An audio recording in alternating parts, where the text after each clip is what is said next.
सबसे पहले पुरखों को नमन, इस प्रकृति को नमन, आप जो सामने बैठे आप सबको नमन। इस विश्व आदिवासी दिवस की इस पावन पर्व पर आप सबको आयोजन कमेटी की तरफ से, जिले की तरफ से आप सबका तहे दिल से मैं इस जिला मुख्यालय पर हार्दिक जोहार करता हूं।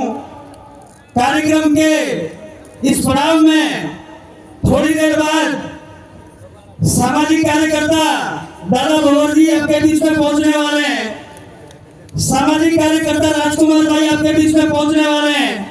उनको सुनना है, इसके बाद जाना है। बातें बहुत सारी हो गई, मैं 3 बातों पे बात करूंगा। व्यवस्था, शिक्षा, स्वास्थ्य।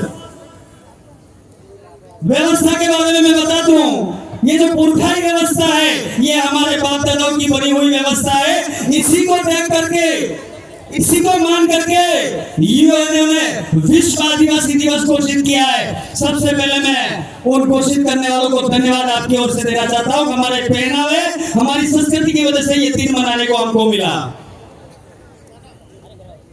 यही व्यवस्था में मैं थोड़ा सा आगे जाऊंगा। कहना चाहूंगा, हमारे किसी व्यक्ति का मौत हो जाता है, उसके 11-12 दिनों बाद में कार्यक्रम होता है, सबका होता है, लेकिन अपनी व्यवस्था में कार्यक्रम थोड़ा सा संदेश पूर्ण होता है। वहां कुछ वक्ता बोलते हैं, हम जहां मौका मिलता है वहां आपके बीच में आकर के बात करते हैं। यहाँ प्रशासन के भी साथी बैठे हुए हैं, डिप्टी साहब बैठे हुए हैं, सीआई साहब बैठे हुए हैं कोतवाली, और प्रशासन के दूसरे साथी, मीडिया के साथी। मैं आप सब साथियों से, प्रशासन के और मीडिया के साथियों से कह देना चाहता हूं, पिछले दिनों आपने एक मुहिम चलाई पत्थरबाजों को लेकर के, उसमें आपने पंचायत वाइज मीटिंग करी। आप हमारे वहां पंचायत में भी पधारे, हमने आपको वहां अवगत कराया कि जितने भी पत्थर मारने वाले बच्चे हैं उसका एक से भी हमारा ताल्लुक नहीं है। एक साबित करके दिखा दो अगर हमने पत्थर मरवाया किसी से। ये राजनीतिक लोग अपनी रोटियां सेकने के लिए इनका धरातल खत्म हो गया है। उसकी वजह से आए दिन हमारे ऊपर अनर्गल आरोप लगाते हैं, हमारे कर्मचारियों को परेशान करते, हमारे समाज सेवियों को परेशान करते, जो निस्वार्थ भावना से इस समाज के साथ में कंधे से कंधा मिला करके लड़ रहे हैं। कई लोगों ने अपना बलिदान दे दिया है। बात स्वास्थ्य की कर लेते थोड़ी सी।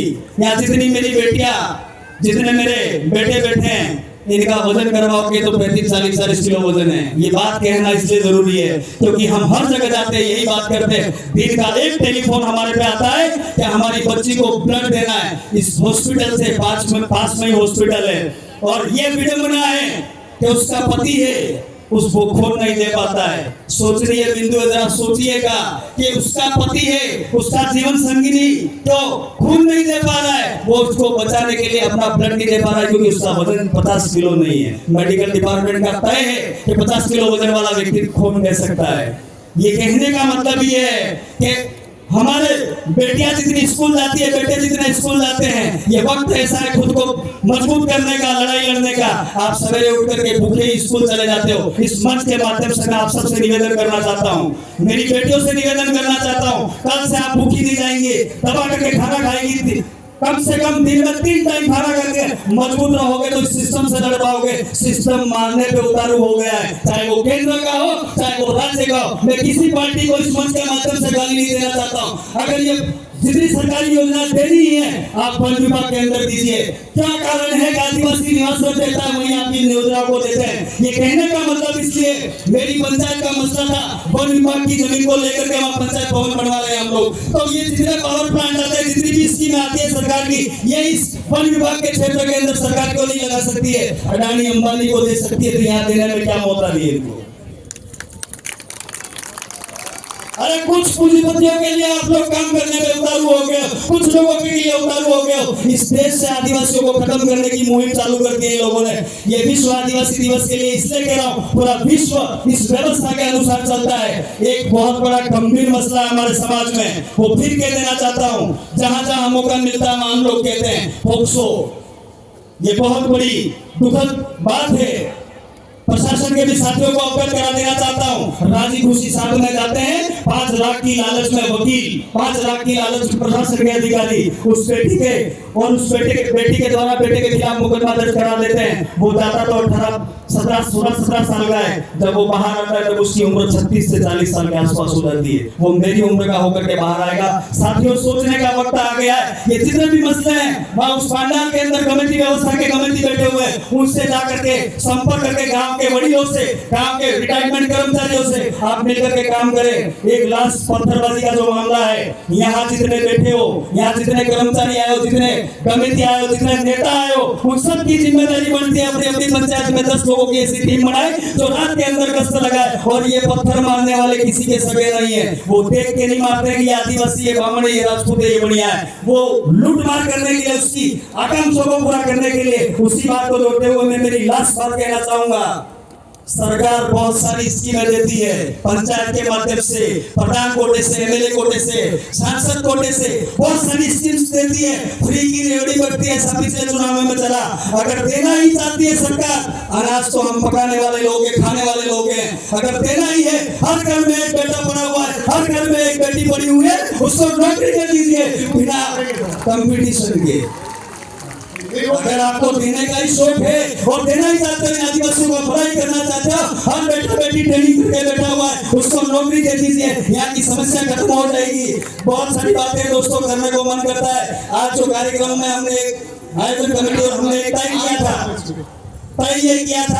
डीजे के गानों पे हम लोग डीजे के गाने को हम लोग यहाँ नहीं प्रस्तुतियां करवाएंगे, लेकिन जिनका कार्यक्रम रह जाए वो मायूस मत होना। अक्टूबर महीने के अंदर बेंगा के अंदर कार्यक्रम है, वहाँ हम रात्रि कार्यक्रम में सारे सांस्कृतिक कार्यक्रमों को मौका दे देंगे, इसलिए आप निराश नहीं होए। लास्ट एक और बात है, आज से ये प्रण करके जाइएगा, जो भी मेरी बेटियां बेटे और बड़े बेटे, बड़ों का सम्मान करिएगा।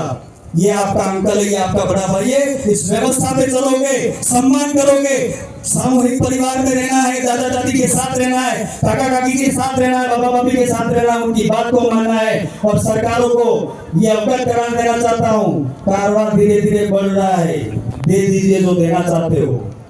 कारोबार धीरे धीरे बढ़ रहा है, दे दीजिए जो देना चाहते हो। संविधान के अंदर लेकर के हम हमारी लड़ाइयाँ लड़ेंगे, संविधान के दायरे में लेकर के हम हमारा काम करेंगे। और हम पे ये दोनों राजनीतिक पार्टियों को कह देना चाहता हूँ, वो जो आरोप लगा रहे हो आप लोग, उन आरोपों का जवाब हम दे सकते हैं, लेकिन हम हमारी ऊर्जा व्यर्थ नहीं करना चाहते।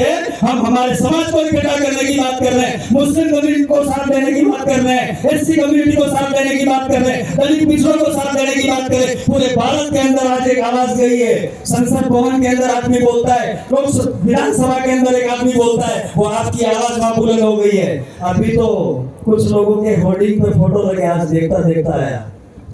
पिछले टाइम क्या हुआ था भैया, 5 साल पहले क्या हुआ था, अब तो आपको समझ भी आने लग गया, अब आपको समझ भी दिखने लग गया, आप बोलने लग गए। अरे हमारे लोग वहां नहीं गए होते, नहीं हटते, तो आप लोग कहां से बोल पाते। बढ़िया है, कम से कम बोलने तो लगे। हम तो ये कहना चाहते हैं, आना नहीं है तो एक मंच पर आ जाइए। ये आदिवासी परिवार का बहुत बड़ा कारवा बढ़ता जा रहा है। एक दिन कम से कम पार्टी छोड़ दीजिए, डंडे छोड़ दीजिए, हमारे साथ कंधे से कंधा मिला करके आकर के खड़े रहिए, आपको समाज सम्मान देगा, मान सम्मान देगा। इन्हीं बातों को कहते हुए धन्यवाद, जय जोहार, जय आदिवासी। एक नारा लगवाऊंगा, मान रहे सम्मान रहे। पीछे वालों को बिल प्रदेश को मान नहीं देना है। अरे मान रहे सम्मान रहे, बिल प्रदेश का मान रहे। आवाज हो, अरे आवाज हो, अभी तली अंगड़ाई है, फिर मिलेंगे, फिर बात करेंगे। खुश रहना।